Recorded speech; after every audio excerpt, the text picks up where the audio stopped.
They called it the Jug, 7 tons of American steel that German pilots dismissed as too heavy, too slow, too crude to matter. Luftwaffe aces laughed at briefings when they first saw the silhouette charts. 8 machine guns. Adorable. Their Focke-Wulfs and Messerschmitts had cannon that could snap a wing with 3 hits. This oversized American fighter looked like a flying bathtub compared to the sleek killers of the Reich. Then came March 1943, and the laughter died in their throats. 8th Air Force bomber streams were bleeding out over Germany, losses approaching 25% per mission, entire squadrons erased from the sky in minutes. On October 14, 1943, the second Schweinfurt raid lost 60 B-17s out of 291 bombers launched. That's 600 crewmen dead, captured or missing in a single afternoon. The math was apocalyptic. At that rate, the entire 8th Air Force would cease to exist within 4 months. The P-38s and P-51s everyone talks about, they didn't exist yet in numbers that mattered. British Spitfires had the range of a wet firecracker over hostile territory, barely 175 miles before they had to turn back. American boys were dying by the hundreds because nothing could escort them deep enough, long enough, heavy enough to survive the gauntlet. If these numbers are shocking you, smash that like the Reich's fighter pilots owned the sky above 20,000 feet, and they knew it. Luftwaffe doctrine in 1943 was brutally simple. Ignore the escorts, focus on bombers. A B-17 kill counted as 1 victory. Why waste ammunition on fighters when you could rack up scores on the big targets? German pilots would climb to 28,000 feet, position themselves up sun, then dive through escort formations at 400 mph to reach the bombers. The escorts, mostly P-38 Lightnings at this point, couldn't climb fast enough, couldn't accelerate fast enough, couldn't sustain altitude performance long enough to stop them. Then Republic Aviation did something insane. Instead of building another nimble dogfighter to match the Bf-109's turn radius, they wrapped a Pratt & Whitney R-2800 double Wasp radial engine, 2,000 horsepower of American industrial fury, in armor plate thick enough to stop 20mm cannon shells. They added self-sealing fuel tanks with 3 layers, vulcanized rubber, unvulcanized rubber, and swelling compound that expanded when punctured to seal holes. They hung 8 Browning M2 machine guns, 4 per wing, each capable of firing 800 rounds per minute at muzzle velocities of 2,900 feet per second. The P-47 Thunderbolt weighed 13,500 pounds fully loaded.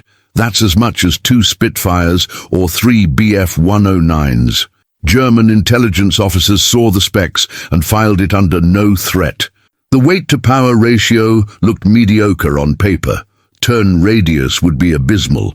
Rate of climb adequate, but not exceptional. Oberst Adolf Galland, General of Fighters, reviewed the captured documents and reportedly said, "The Americans are building bombers with propellers." What the Luftwaffe didn't know was that Republic had solved a problem everyone else considered unsolvable. That massive radial engine was connected to a turbo supercharger buried in the rear fuselage, a General Electric turbine spun by exhaust gases that compressed intake air and let the R-2800 maintain sea-level power up to 30,000 feet. Every other fighter of 1943 lost 3 to 4% power for every 1,000 feet of altitude. The P-47 lost almost nothing. At 25,000 feet, where Bf-109s were gasping and FW-190s were struggling, the Thunderbolt was just hitting its performance peak. But what they didn't know was the compression factor. Those 8 50 cals delivered 100 rounds per second of combined fire. That's 6,000 rounds per minute, creating a cone of lead 30 feet wide at 400 yards. Each projectile weighed half an ounce and hit with 2,700 foot-pounds of kinetic energy. A 2-second burst put 200 rounds downrange. German pilots, who survived encounters, described it as flying into a horizontal hailstorm, where the hail was made of armor-piercing incendiary rounds traveling faster than sound. Inscreva-se para mais decisões impossíveis de engenharia que mudaram guerras, 2 vídeos por dia. And that weight everyone mocked. It meant the P-47 could dive at speeds approaching 550 meters without structural failure. German fighters were redlined at 470 Mason NPH. Above that speed, control surfaces locked up, wings twisted, airframes disintegrated. Messerschmitt test pilots had standing orders not to exceed 490 meters in dives because 3 aircraft had broken apart during trials. The Thunderbolt just kept accelerating. Dive brakes didn't need them. Pull out at 8 Gs, the airframe was rated for it. The tactic wrote itself. Bounce from above, dive through at terminal velocity, extend away faster than anything could follow, climb back to altitude using all that speed to energy conversion. Repeat until the enemy was dead or out of fuel. March 10th, 1943. First major combat engagement, 56th Fighter Group escorting B-17s to Rouen, France. Time, 14:32 local. Altitude, 27,000 feet. Luftwaffe scrambles 40-plus fighters from JG-2 and JG-26. Experienced units with pilots averaging 15 to 20 kills each. They're expecting easy meat. The fat jugs are flying top cover while P-38s handle close escort. Perfect setup for a diving attack through the formation. 14:34. Major Hub Zemke spots the bogies climbing through 23,000 feet, 8 miles north. He doesn't wait for them to position up sun. He rolls inverted and pulls through, 63rd Squadron following in trail. Negative G pushover, speed building, 380 mph, 420 mph, 480 mph. The FW-190s see them coming and try to scatter, but they're already committed to their attack vector, can't reverse course without bleeding speed. Zemke's guns open at 500 yards. Tracers, every 5th round glowing red, streak downward like laser beams. 14:35. First Focke-Wulf takes hits in the engine cowling, radial engine seizes, propeller windmills to a stop. Aircraft drops like a stone. Second FW-190 tries to dive away. Bad decision.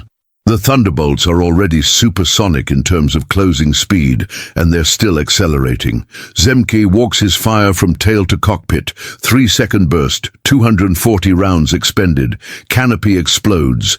Aircraft inverts and enters a flat spin. What happened next shattered 200 years of fighter doctrine. The remaining German fighters tried to turn into the attack, standard defensive maneuver, force the enemy into a turning fight where lighter aircraft dominate. Zemke doesn't turn. He extends straight through the formation, pulls up at 12,000 feet using the speed he's built, climbs back to 26,000 feet in a chandelle that would rip the wings off a Bf-109 and sets up for another pass. The entire maneuver takes 90 seconds. The Germans are still trying to regroup. 14:37, second pass. This time, 61st Squadron hits them from the opposite direction while they're focused on Zemke's element. Textbook bracket attack, something the Luftwaffe pioneered in Spain but never expected to receive. 6 more Focke-Wulfs go down in flames. The sound alone was apocalyptic. 16 50-caliber machine guns firing simultaneously sounds like industrial cloth tearing at volumes that make your teeth hurt. Pilots reported hearing it over engine noise at 3 miles distance. 14:39. The FW-190s that tried to follow the Thunderbolts in the dive found their airframes buckling at 480 mph. Fabric-covered control surfaces started peeling off. 2 aircraft shed their tails entirely, structural failure from exceeding never-exceed speed. A third pilot pulled too hard trying to recover, overstressed the wings, and snapped both spars at the root. The P-47s just kept accelerating, leveled off at 8,000 feet doing 520 mph, then zoomed back to altitude with energy to spare. 14:42, engagement over, 10 minutes of combat. German formation shattered, 14 fighters destroyed, 6 more damaged and limping home with dead engines or missing control surfaces.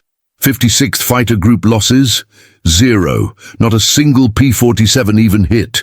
The B-17s they were escorting completed their bomb run and returned to England with 100% survival rate. First time that had happened on a deep penetration mission since August 1942. But what the Luftwaffe discovered next made those 14 kills look like a warm-up. The numbers from that first month tell the story the Luftwaffe didn't want to believe. March through May 1943, 56th Fighter Group claims 68 German aircraft destroyed, 51 probable, 34 damaged. Their own losses, 11 Thunderbolts, and 8 of those pilots survived because the armor worked exactly as designed. One P-47 returned to base with 87 hits from 7.92mm rounds, holes you could stick your fist through in the wings and fuselage, pilot uninjured, aircraft repaired and flying again in 36 hours. Tell me in comments, could you fly a mission knowing you might take 87 hits? German pilots started filing reports that read like fever dreams. Hauptmann Wilhelm Crinius, JG2, After-Action Report, May 18, 1943. Engaged enemy fighters at 26,000 feet, hit lead aircraft with estimated 40 rounds 20mm mine shells. No effect observed. Target continued attack, did not smoke, did not decrease speed. Recommend revision of intelligence estimates regarding American fighter armor thickness. What Crinius didn't understand was that the R2800 radial engine itself was armor.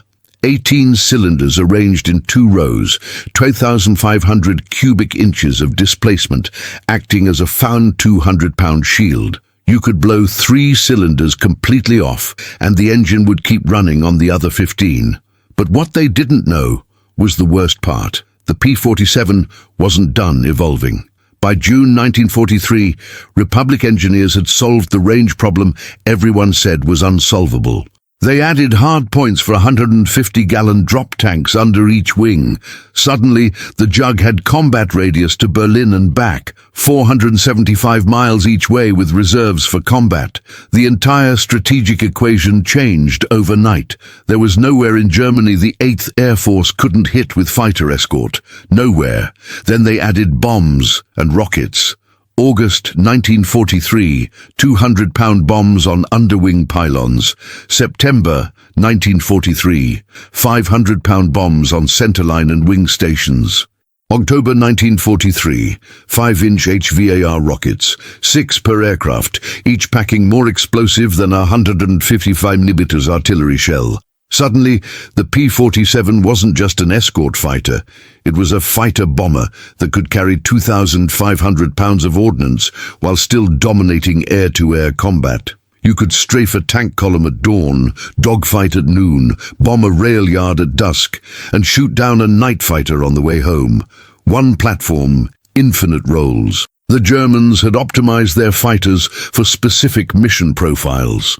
The Bf-109 was a pure interceptor, phenomenal climb rate, adequate guns, minimal armor, short range. The FW-190 was a balanced superiority fighter, good speed, good firepower, reasonable protection, medium range.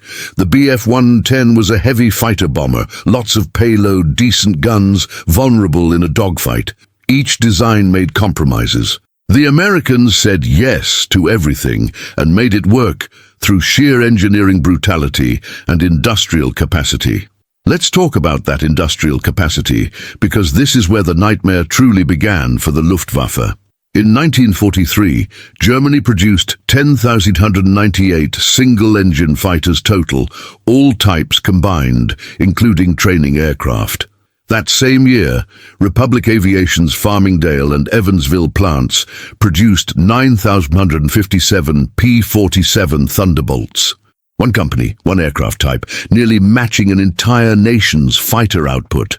Then the scale expanded, and unlike German production, which was decentralized to avoid bombing and relied on forced labor with inconsistent quality control, Republic's assembly lines were running 3 shifts with skilled union workers who took pride in their work. By 1944, the numbers became obscene. Germany produced 25,285 single-engine fighters. Republic produced 12,024 Thunderbolts. North American added 10,826 P-51 Mustangs. Lockheed contributed 2,798 P-38 Lightnings. The United States was outbuilding the entire Reich in fighter aircraft by a ratio of 2.1, while simultaneously producing 4-engine bombers, transport aircraft, training planes, and fighting a second war in the Pacific. The Luftwaffe was drowning in numbers before a single shot was fired, but what they didn't know was the ammunition situation. Each P-47 carried approximately 3,400 rounds of 50 caliber ammunition, 425 rounds per gun. That's 34 seconds of sustained fire or 68 two-second bursts. American armories were producing 50 cal ammunition at rates exceeding 1 billion rounds per month by mid-1944. Billion. With the B Lake City Army ammunition plant in Missouri alone had capacity for 4 million rounds daily. German 20mm cannon production, by contrast, was rationed. Each Bf-109G6 carried 200 rounds total for its single nose-mounted MG-151-20 cannon, about 10 seconds of firing time. Ammunition production was limited by brass availability, primer chemicals, and propellant supplies that were increasingly disrupted by Allied bombing. By late 1944, Luftwaffe pilots were being issued only 60-80 rounds per cannon for combat missions. They had to make every shot count. American pilots could afford to hose the sky with lead and still have ammunition for the flight home. Oberleutnant Franz Stiegler, Bf-109 ace with 28 kills, wrote in his diary after encountering P-47s over Schweinfurt, August 17, 1943, "We mocked them as fat and graceless. Now I understand they are tanks with wings. I put 30 rounds of 20mm into one yesterday. The shells hit the engine cowling, the wings, the tail. I saw impacts, saw metal fly. It did not smoke, it did not slow. It turned toward me with those 8 guns, and I had no choice but to dive away. This is not a fighter. This is a flying fortress that hunts us instead of being hunted." Then everything changed. June 6, 1944, D-Day. The Luftwaffe tried to contest the invasion with everything they had left. 200 sorties planned against the beaches and the fleet. Luftflotte 3 threw in JG-2, JG-26, JG-27, every available unit from France, Belgium, and Western Germany. They flew into a wall of P-47 Thunderbolts, flying close air support so aggressive it rewrote tactical aviation manuals. The Thunderbolts came in at 500 feet, 8 guns shredding German armor columns trapped on the roads behind Normandy beaches. Then they caught Panzer Lehr Division moving up to counterattack, tanks stuck in traffic jams, nowhere to disperse. The P-47s made one pass, then another, then another. When they ran out of ammunition, they flew back to England, 20 minutes flight time, rearmed in 12 minutes, and came back. A single P-47 group could fly 4 sorties per day. The Germans managed 319 sorties on D-Day total. Allied fighters flew 14,674. The P-47 flew more of those missions than any other type, but what they didn't know was the vulnerability the P-47 pilots had to overcome. On June 8, 1944, 78th Fighter Group's oil system problem emerged. P-47s, operating from forward airstrips in Normandy, were experiencing oil cooler blockage from dust and debris. Engines overheating, oil pressure dropping, aircraft forced to abort missions. The group's engineering officer, Captain Anthony Gialanella, improvised a solution using salvage silk parachutes as intake filters. Within 48 hours, every P-47 in theater had been modified. Missions continued without interruption. That's the American way of war in microcosm. Problem identified at 0800. Engineering solution by 1400. Fleet-wide implementation by 0800 next day. The Luftwaffe couldn't match that tempo. When a FW-190's BMW 801 radial engine needed replacement, the aircraft was down for 60-80 hours while mechanics cannibalized parts from damaged aircraft. There were no spare engines. There were no spare parts.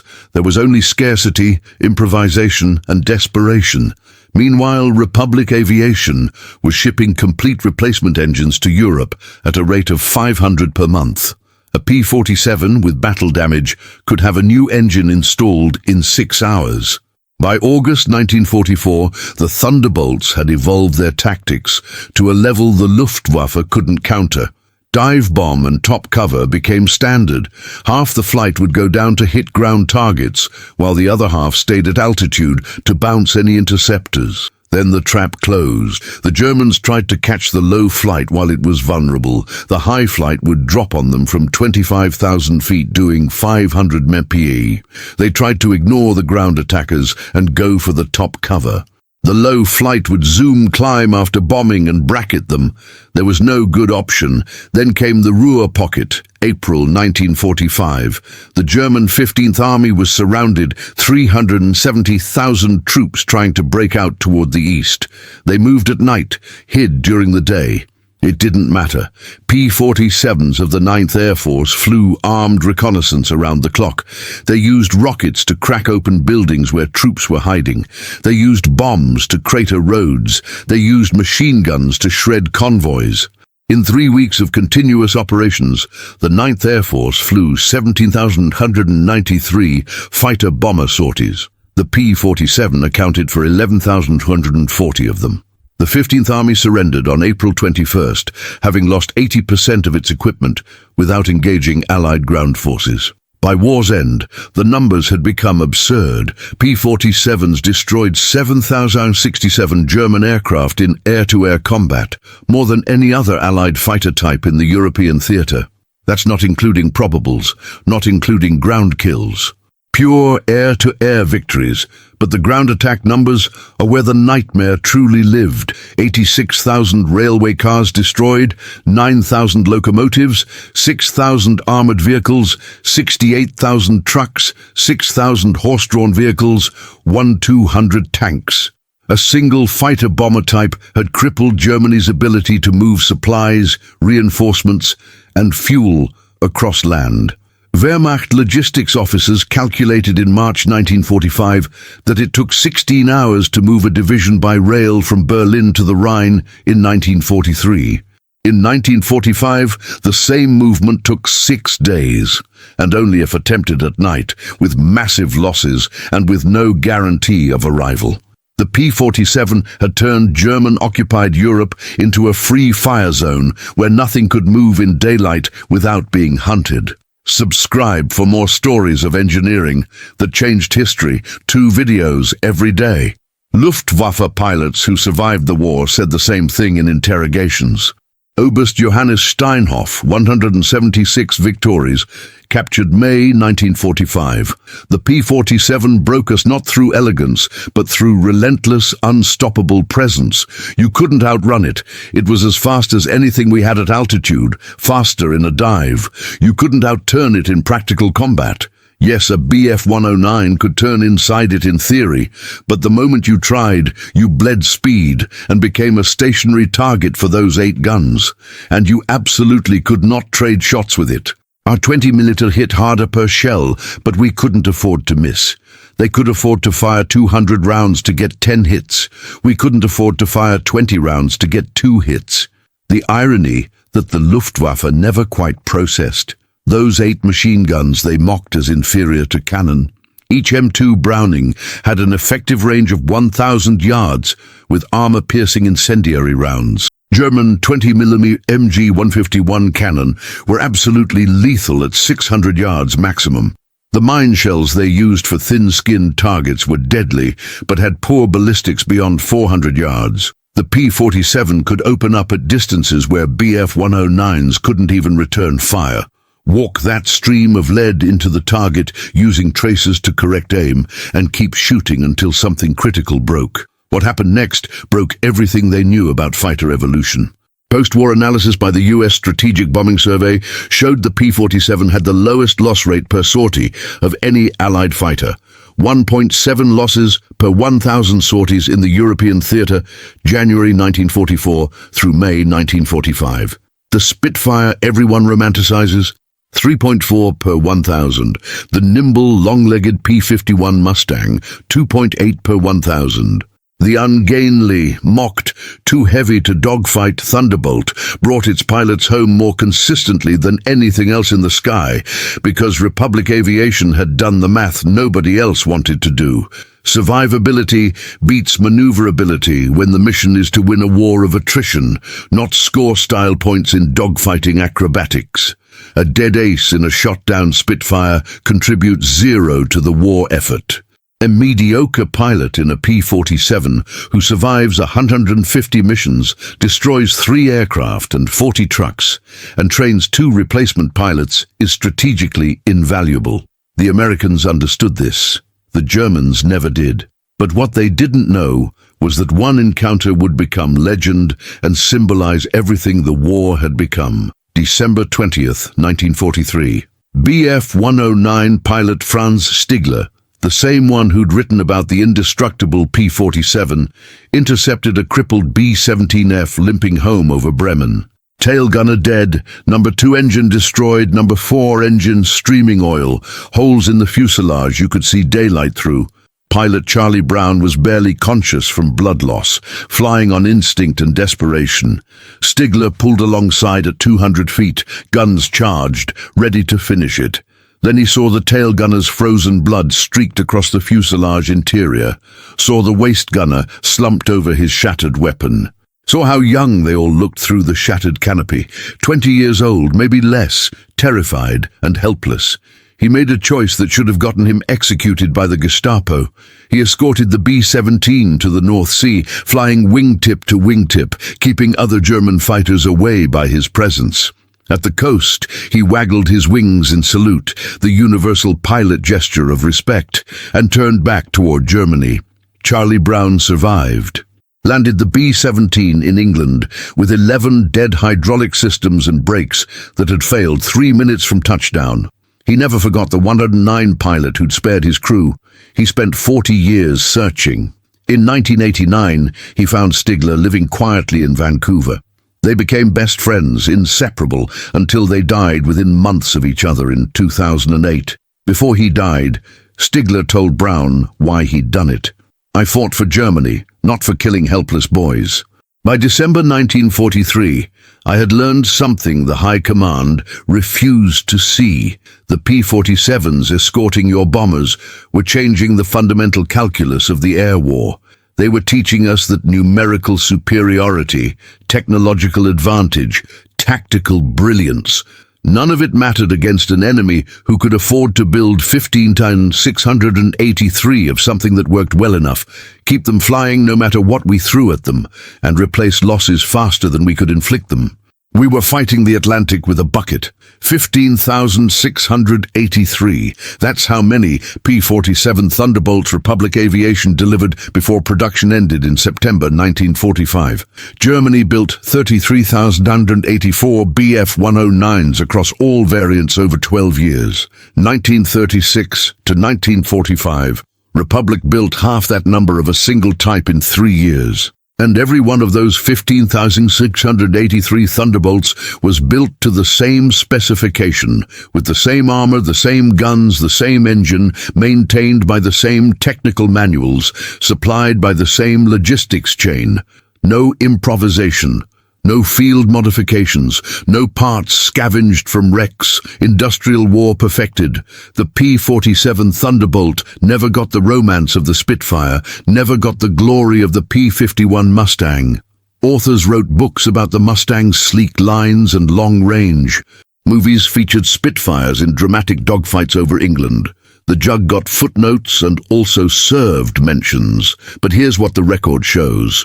More enemy aircraft destroyed than any other Allied fighter in Europe, more ground targets destroyed than any other fighter-bomber, more missions flown, more ordnance delivered, and the highest pilot survival rate of any fighter type in any theater of the war. The Jug didn't dance in the sky like a Spitfire. It didn't cruise at 440 men PHEs on the deck like a Mustang. It just showed up every day, took the hits, delivered the pain, and brought the pilots home. And by VE Day, May 8th, 1945, when the shooting finally stopped, that was the only math that mattered. Se essa história te pegou, compartilhe com alguém que precisa entender como guerras reais são vencidas. Then came the final count. The Germans had built beautiful fighters. The Americans had built 15.683 ugly winners. Beauty lost. Volume won. And 8 50-caliber machine guns, firing 6,000 rounds per minute, had rewritten everything anyone thought they knew about how wars are won in the sky.